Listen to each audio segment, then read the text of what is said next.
Solapur news 24 मध्ये आपलं स्वागत आहे। आजच्या प्रमुख बातम्यांवर एक नजर टाकूया। सोलापूर जिल्ह्यात अंमली पदार्थांविरोधात ग्रामीण पोलिसांनी मोठी कारवाई करत परराज्यातून गांजा आणून विक्री करण्याच्या तयारीत असलेल्या तिघांना अटक केली आहे। या कारवाईत तब्बल 36 किलो 270 ग्रॅम गांजा जप्त करण्यात आला असून 7,55,000 रुपयांचा मुद्देमाल पोलिसांच्या ताब्यात ठेवण्यात आलाय।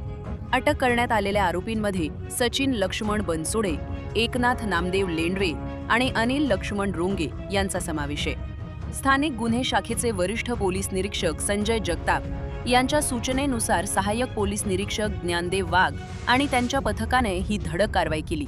तालुका पोलीस ठाण्याच्या हद्दीत गस्त घालत असताना पोलिसांना गुप्त माहिती मिळाली की बोरामणी जवळील वैष्णवी ढाबा परिसरात छत्तीसगडमधून आणलेला गांजा विक्रीसाठी आणण्यात आलाय। माहितीच्या आधारे पोलिसांनी सापळा रचला। घटनास्थळी 2 संशयित इसम 2 बॅगांसह आढळून आले। तपासणी दरम्यान त्यांच्या ताब्यात मोठ्या प्रमाणात गांजा सापडला। या प्रकरणातील तिसरा आरोपी अनिल रोंगे यालाही अटक करण्यात आली असून न्यायालयानं तिन्ही आरोपींना 4 दिवसांची पोलीस कोठडी सुनावली आहे। पुढील तपास सुरू आहे।